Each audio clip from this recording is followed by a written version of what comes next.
so every linear system is equivalent to one of the three following cases. So for a linear system of equations and two variables and two unknowns, exactly one of these three things will happen. So the lines can be parallel, and if that's the case, the solution is where the lines intersect. But we know that parallel lines don't intersect, so this linear system would have no solutions. And our name for that is inconsistent independent. So the inconsistent part means no solution. And the independent part means that the lines are different.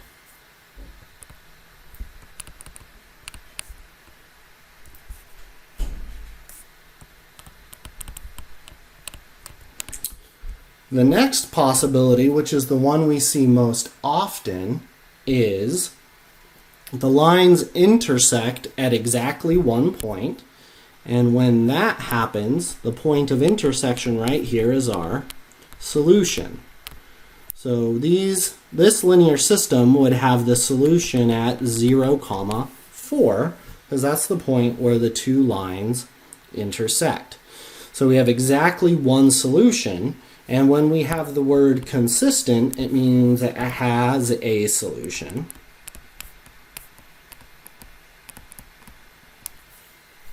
And independent means that the lines aren't equal. So these are two different lines. The last case is the hardest one to visualize, and it is we actually only have one line. So we have two equations that may appear different at first glance, but they are actually the same line. So the two lines would lie exactly on top of each other. So imagine there's one line, and then we have another line that is exactly the same. So they would lie on top of each other. That would mean every point on the line that's on both of the lines would be a solution. So this would have many solutions. In fact, it has an infinite number of solutions. So once again, we have consistent, which tells us that it has a solution, but now dependent tells us that the lines are the same.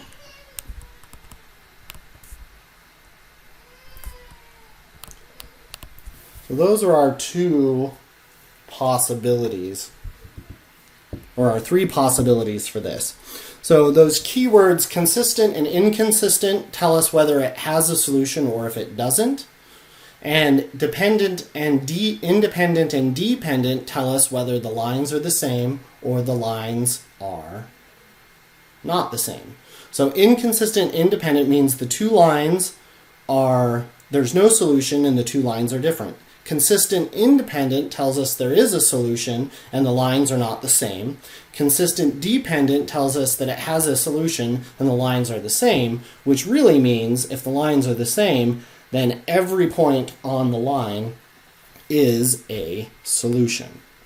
So linear systems can have no solution, exactly one solution, or an infinite number of solutions. And those are our only three possibilities. All right, so let's take a look at our first example.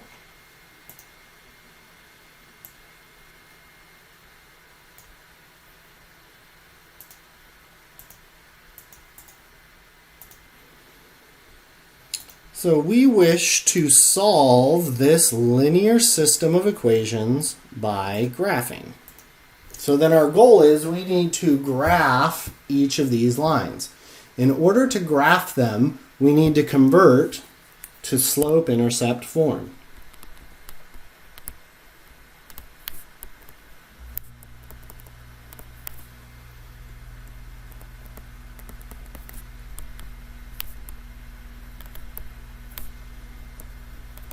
Our slope-intercept form is the y equals mx plus b. So So let's start with our first equation, and we need to get y by itself. So we have x plus 2y is equal to negative 2.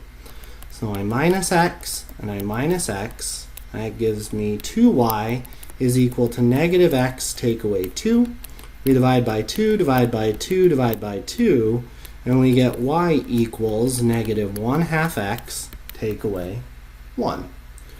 So then I identify my m and my b. So my starting value is at 0 comma b, or in this case 0, negative 1. So that's my y-intercept. And then my slope is negative 1/2. So I go down 1 over 2, down 1 over 2, and I can graph this line. And that gives me the graph of my first line. Now I can... Alright, so now we're going to rinse and repeat for this.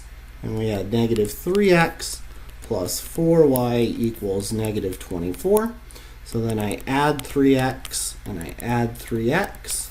And that gives me 4y equals 3x take away 24. I divide by 4, divide by 4, divide by 4. And that gives me y equals 3/4 x take away 6. So once again, we identify the slope, m, and our b value of negative 6. So I'm going to have y-intercept at 0, negative 6, and my slope is 3/4. So I go up 3 and over 4, up 3 and over 4, and I connect the dots, and we get the point of intersection right here is the solution. So reading that off my graph, my solution to that linear system is 4, negative 3.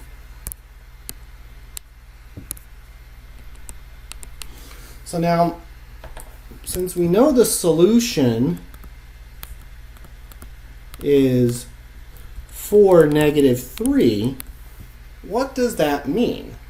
Well, that means if I substitute back into both of the original equations, I should end up with a true statement.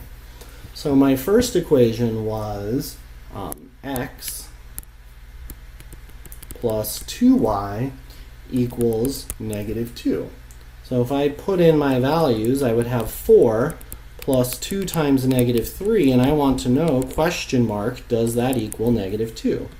Well, 4 minus 6 does indeed equal negative 2.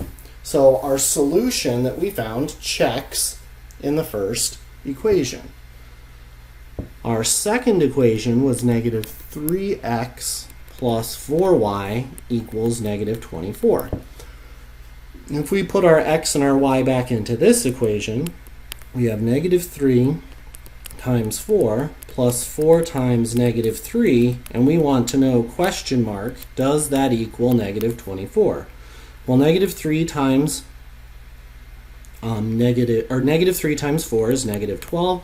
Positive 4 times negative 3 is also negative 12. And negative 12 take away 12 is negative 24. So once again, our solution checks. So the ordered pair, x comma y, is indeed a solution to this linear system. When we plug our x and our y back in, we see that it works in both equations. All right, so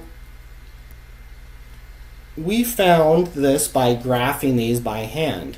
We've also talked about in class how we can do this with our graphing device, which would still require us to put our linear system in slope-intercept form. But if I go negative alpha y equals, and I go 1/2, and negative 1/2 x take away 1, and then I also go and put in my second equation, 3 over 4 x take away 6. When I graph, I get the same thing that we just did by hand, and I see my point of intersection right there. And I could use my eyeball metric to try to count that off, so 1, 2, 3, 4, and negative 1, 2, 3. But we also discussed that we can find that by going second, trace to open our calculate menu, choose intersect first curve, second curve, and then we move a little closer on our guess, press enter, and our calculator thinks for a moment, and it agrees with the value that we just found. So graphically, when we are finding a solution to a linear system, the solution is the point of intersection.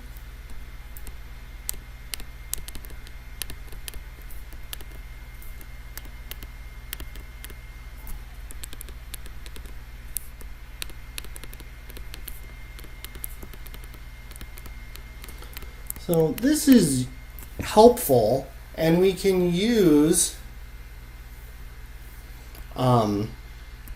we could use our graphing calculator to do this, and this worked out well this time because our solutions were integer values. But if we had some really messy decimals or fractions, the graphical method is usually not the best way to do this. The next two examples that we're going to talk about are algebraic methods, not graphical or visual methods for resolving these problems. So let's go ahead and take a look at example number 2. So example number 2 is the substitution method.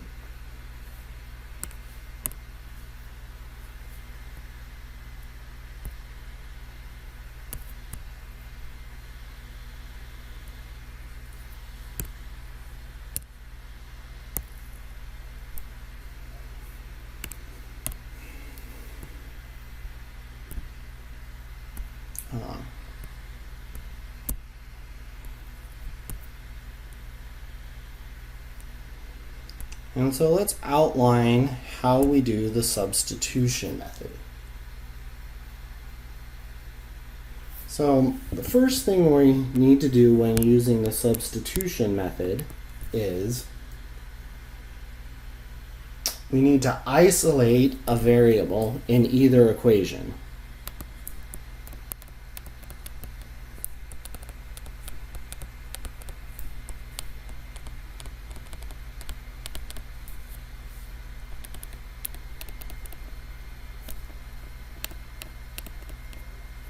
So there's no wrong choice here, but we can make choices that will make our life a little bit easier. So it's often good to look for variables that have a coefficient of plus or minus 1, because then when we isolate that variable, we won't introduce any fractions. So for instance, if I tried to isolate x in equation 2 here, at some point I would have to divide by -3. And -3 doesn't divide into 4, so I'm going to have some fractions. That won't change your answer, but it does make things a little more complicated. So in this situation, x in equation 1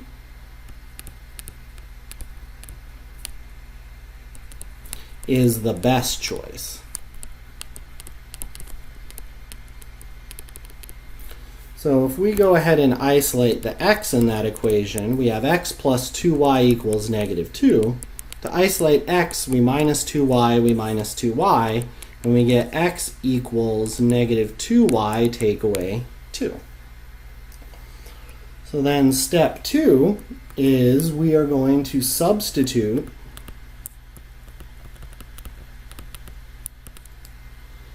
the variable that was solved for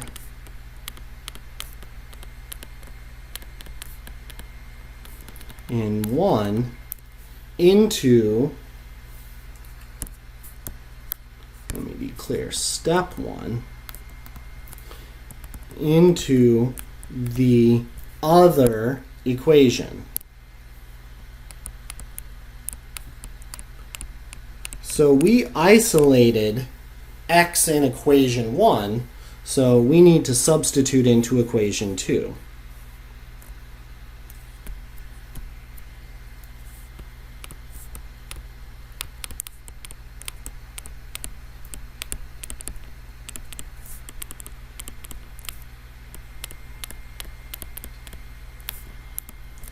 So we have our x value, which is x is the same as negative 2y minus 2, and we are going to substitute that into equation 2 for x. So we're going to have negative 3 times negative 2y minus 2 plus 4y is equal to negative 24. So then we open our parentheses by solving. Oh, I'm getting ahead of myself. So now step 3 is we need to solve the equation. So step 3 is we're going to simplify and solve. So to do so, we're going to distribute into our parentheses. So we have negative 3 times negative 2y minus 2 plus 4y equals negative 24. So notice, after we substitute into the equation, instead of having two variables, we now have only one variable, y, which we can solve for. So negative 3 times negative 2y gives us 6y. Negative 3 times negative 2 is positive 6, plus 4y is equal to negative 24. So we collect our like terms. 6y plus 4y gives us 10y plus 6 equals negative 24. We minus 6, we minus 6. We get 10y equals negative 30. Divide by 10, divide by 10. So we get y is the same as negative 3. And then finally, step 4, we solve for the other variable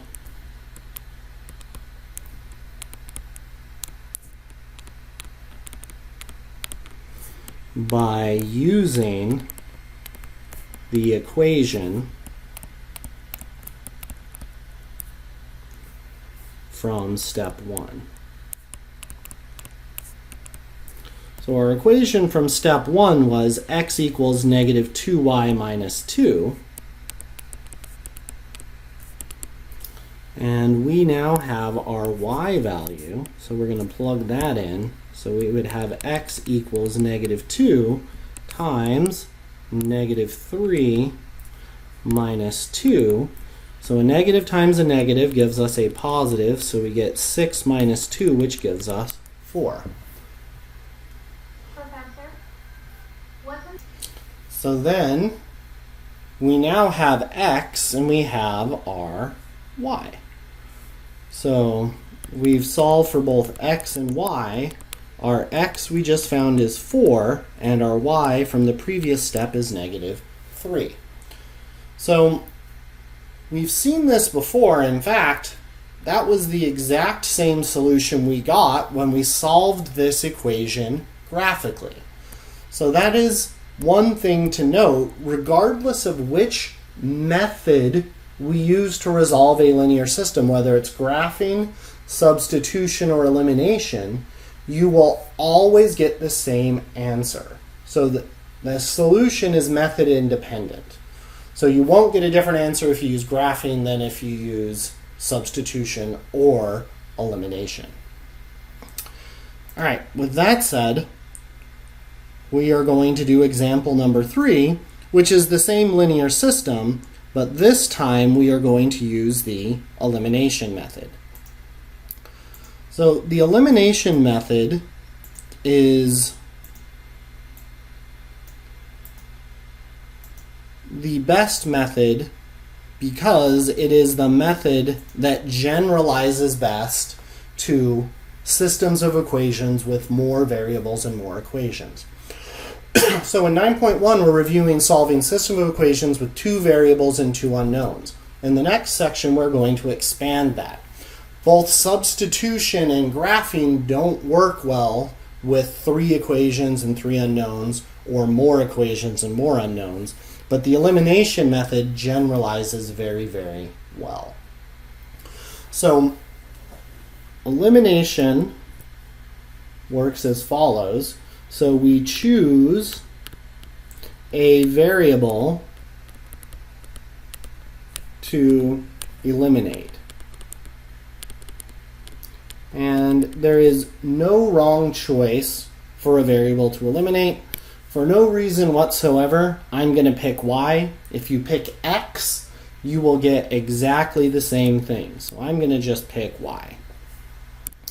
So then step 2 is we find the least common multiple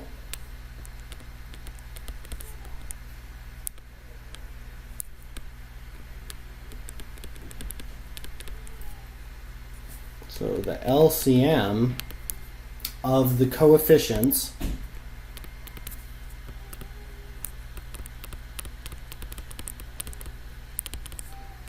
of the variable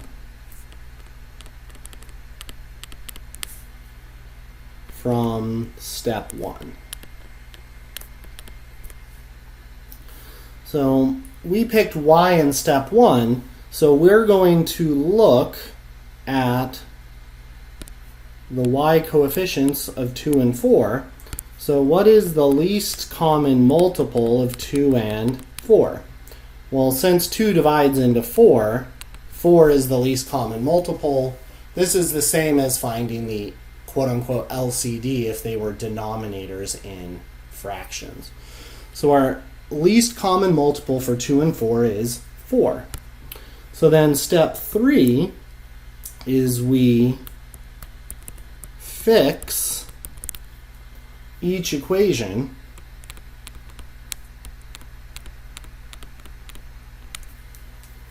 by multiplying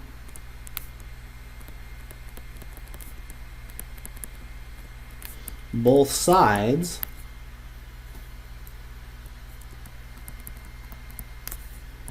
by a number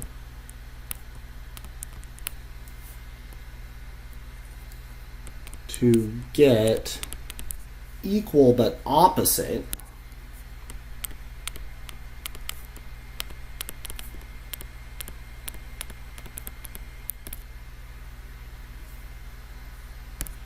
values of the LCM as coefficients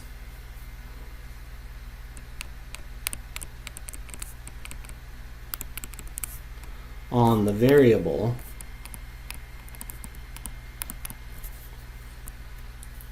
from step 1. So in our case, we have our LCM is 4, so we want y coefficients 4 and its opposite, -4.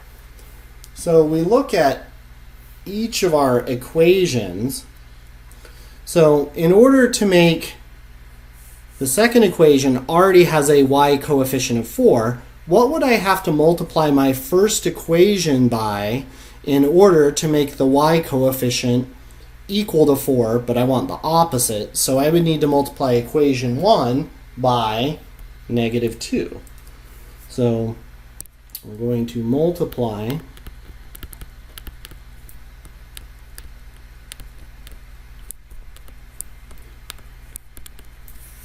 so that's going to be -2 times our left side, which is x plus 2y, is equal to -2 times our right hand side, which was also -2.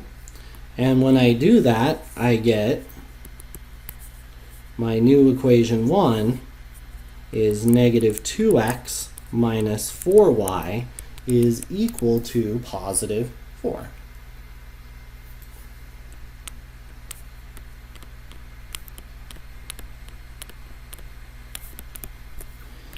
So now,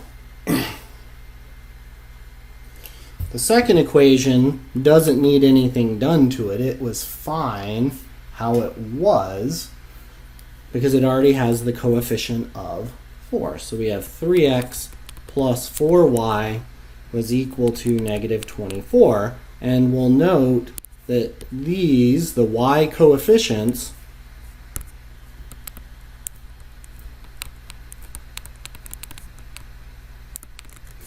are equal but opposite. So mission accomplished. So we have our y's are equal but opposite. So after we've done that, we're going to add the equations together.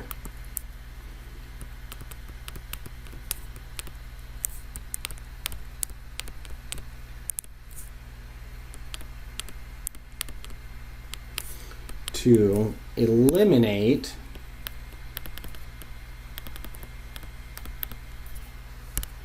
the variable from step 1.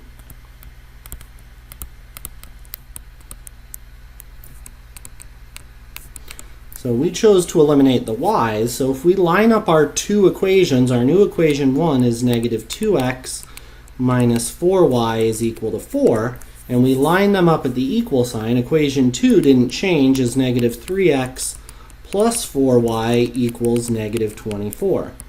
If I were to add these two equations together, lining up our equal sign, negative 2x plus negative 3x is negative 5x. Our y's eliminate because they're equal but opposite, and then that leaves 4 plus negative 24 is negative 20. So then we finish solving.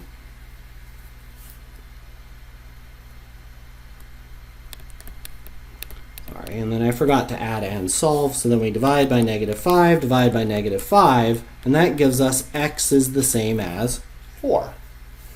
So then finally, well, I think my numbering got messed up. That should have, I'm using equation 2 and something else. It's making it confusing. So let's change these to I, and I'll change this to an I. Nope, that's the wrong one. 1. No, choose 3. So this guy should have been 4. Add the equations together to eliminate the variable and solve. So now finally, the last step, 5, we're going to substitute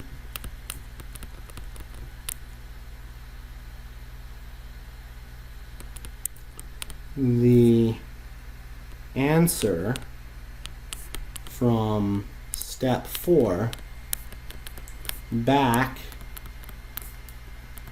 into either original equation.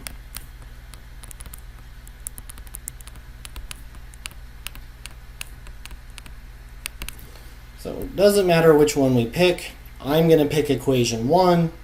If you pick equation 2, you'll get the same thing. So we have x plus 2y was equal to negative 2. And if we substitute our x value in,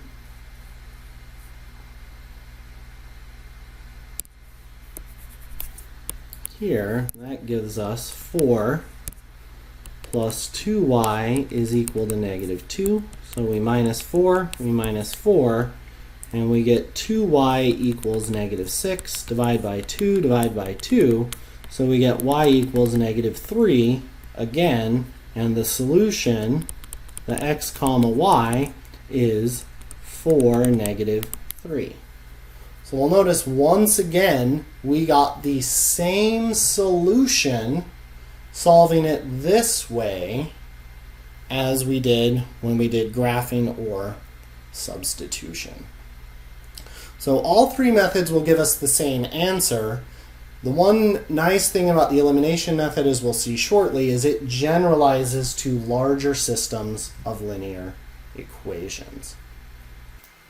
So to resolve try number 3, I'm going to choose to eliminate the y's So the LCM of -3 and -2 is 6. So I need to multiply equation 1 by -2. I'm going to multiply both sides of this by -2. And I'm going to multiply both sides of this by 3. So then that gives me -4x plus 6y equals -20. And 9x minus 6y equals 135. And then I add these two guys up. -4x plus 9x is 5x. Our 6y's reduce out. And -20 plus 135 is 115.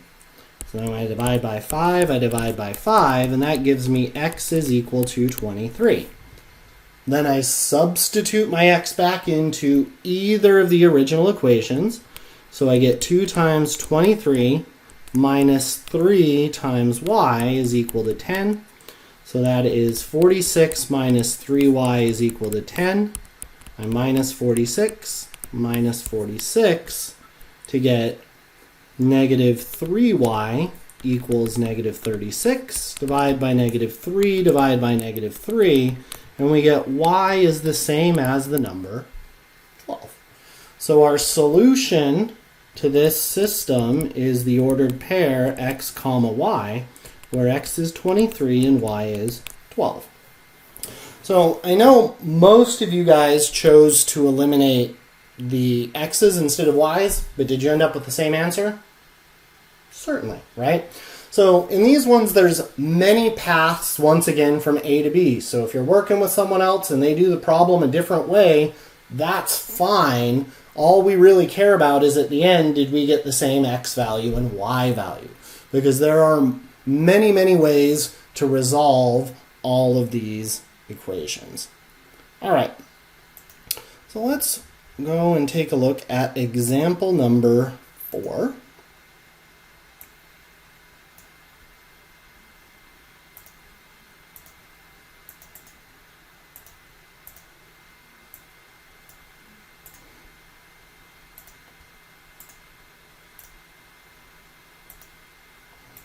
All right, so we want to solve x minus 3y equals 1 and -2x plus 6y is equal to 5. So I'm going to choose to eliminate my x's, and that's going to make my life a little bit easier because then I just need to multiply equation 1 by 2, because then I'll have positive 2x and I'll have a negative 2x. So that gives me -2x minus 6y is equal to 2. Sorry, not negative, I multiplied by positive. So positive 2x minus 6y equals 2. And then my second equation is -2x plus 6y is equal to 5.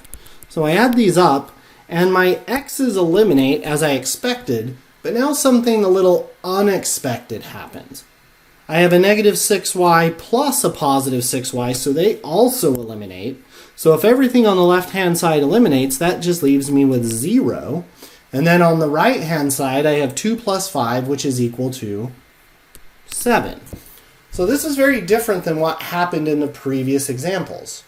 So now I'm left with no variables, and the equation 0 equals 7. Well, does 0 equal 7? No, right? So this is false. So when that happens, it tells us that the system has no solution. And if we think back to the very beginning, that tells us that the system is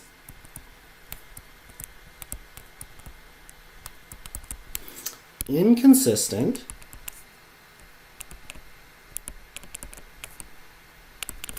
independent. So then what does that tell us about the two lines? Well, when we go back, when we had inconsistent, independent, it told us that the lines were parallel. So inconsistent, independent tells us the lines are parallel.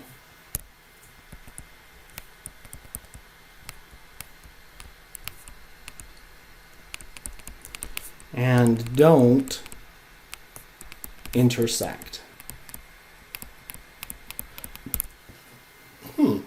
Okay, so the first three examples that we did were all examples of consistent, independent. We had exactly one solution. So in the event that we are solving a linear system and we end up with a false statement, like 0 equals 7, or 0 equals 1, or 12 equals 5, it doesn't matter, some false statement, that tells us that the system is inconsistent, independent, and there's no solution. So in my labs, there will always be a choice that says there is no solution to this linear system. You'll just select that and you're done. And if you were doing this on a quiz or a test, you would just tell me there is no solution. And I may specifically ask for our vocabulary word, which is inconsistent, independent. So, all right. Let's jump to our next example. Example 5.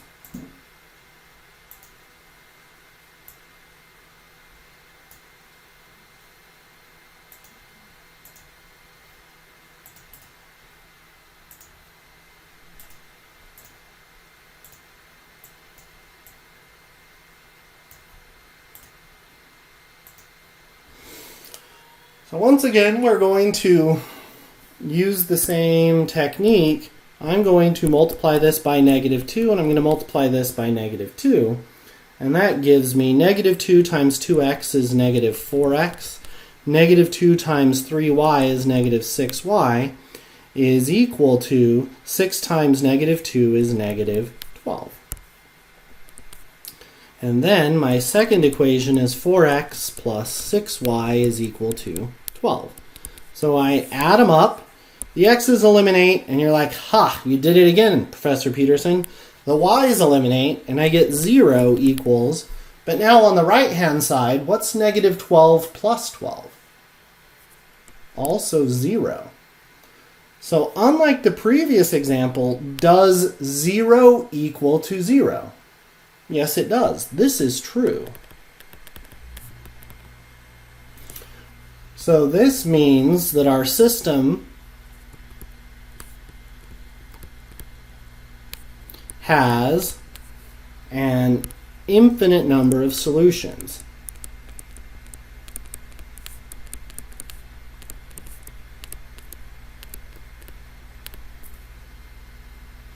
And our name for that is it's consistent,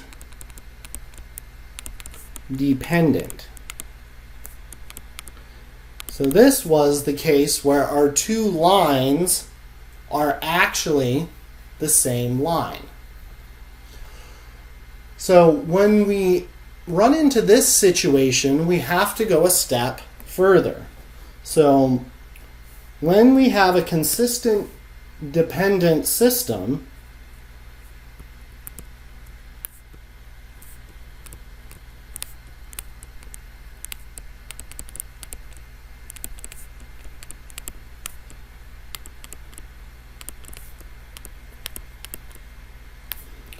we must parameterize the solution.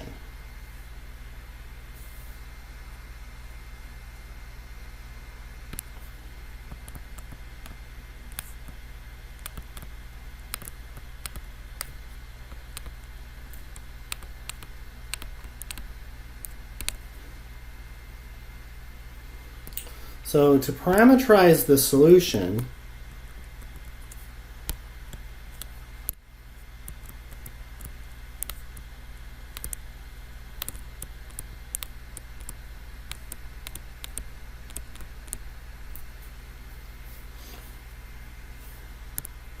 we solve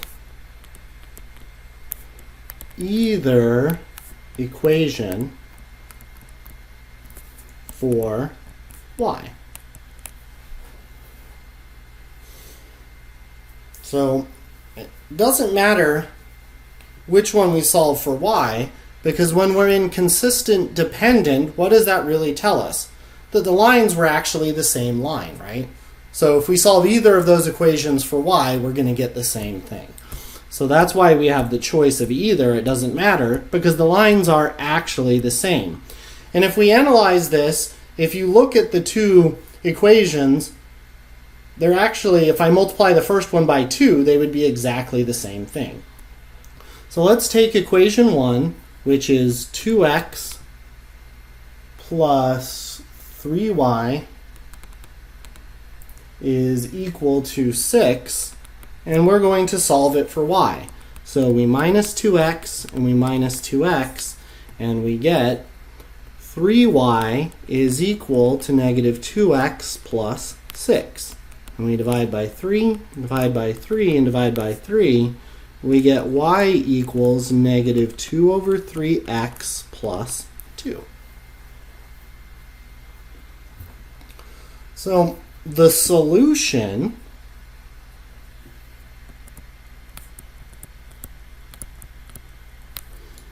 is an ordered pair, right? An x comma y. But we just solved for what y is. So our solution to this linear system is x comma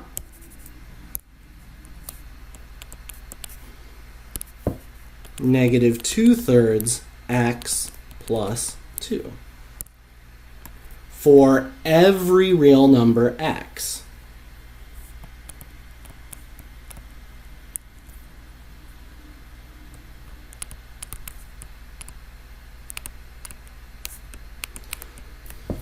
So the reason this is called parameterizing is x is a parameter in this case. For every value of x that you can think of, the ordered pair x negative 2/3 x plus 2 is going to be a solution to that linear system.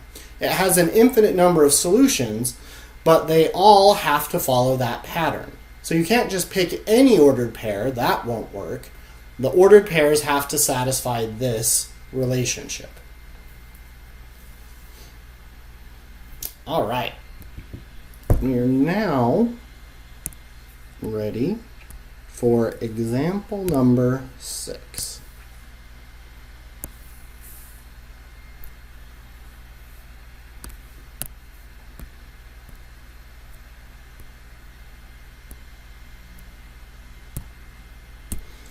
So it says you invested $7,000 between two accounts paying 6% and 8% annual interest respectively.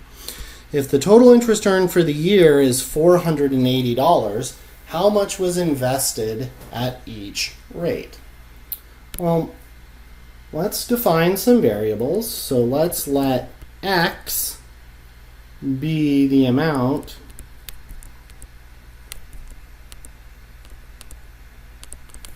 invested at 6%, and then let's let y be the amount invested at 8%. So the model that we're going to use, thinking all the way back to chapter 1 for our simple interest, is I equals P times R times T. So now we're going to make our table like we did. So I equals P times R times T.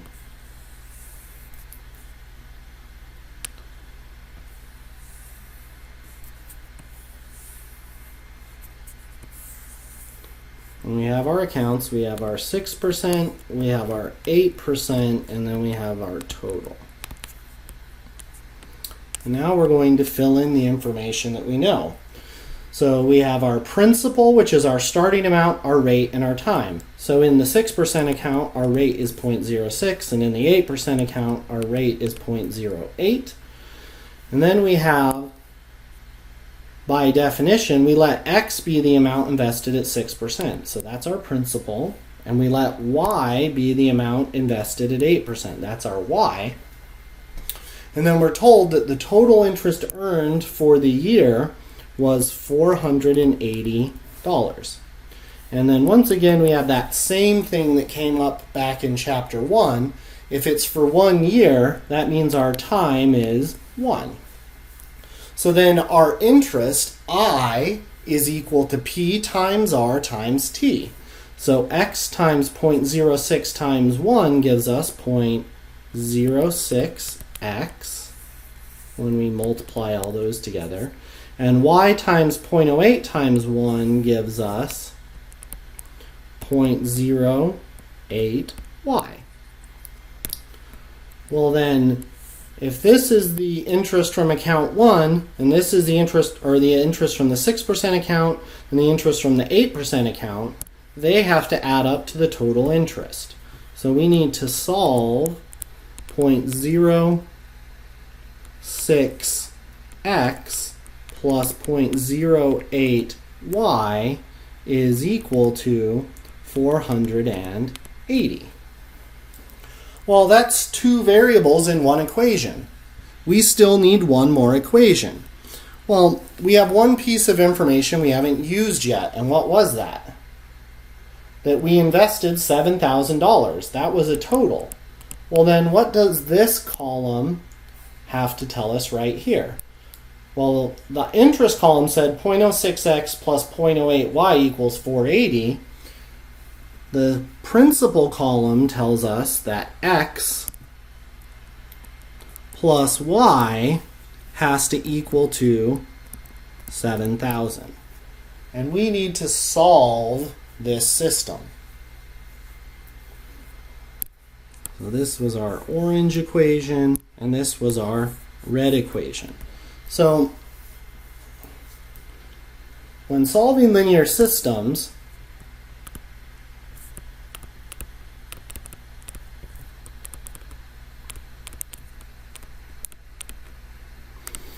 we can eliminate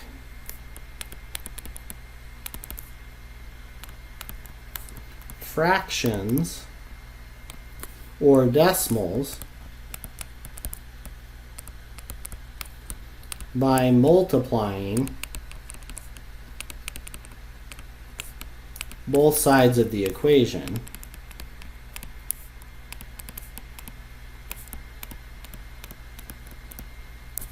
by the LCD. So if I wanted to eliminate the decimals from this equation, what would I need to multiply both sides by? Well, to move the decimal over two places, I would multiply it by 100. So 100 times 0.06x plus 0.08y equals 100 times 480 would give me 6x plus 8y equals 48,000. My second equation would stay the same, x plus y equals 7,000. So now if I want to eliminate x or eliminate y, it's a lot simpler using nice whole numbers. So I will multiply this equation on both sides by -6 to eliminate my x's. So that gives me -6x minus 6y is equal to 6 times 7 is -42,000. So then my x's eliminate. 8y take away 6y gives me 2y. 48,000 take away 42,000 is 6,000. Divide by 2, divide by 2, and I get y is equal to 3,000. So now that I have my y value, I substitute back into either of my original equations. The one in red looks a lot simpler, so that would give me x plus 3,000 is equal to 7,000. So I minus 3,000 and I minus 3,000, and that would give me x is equal to 4,000. So now, if we go back to our declaration at the very, very beginning, what did we say? We let x be the amount at 6% and y was the amount at 8%. So $4,000 was invested at 6% and $3,000 was invested at 8%. And that would be our solution to that problem.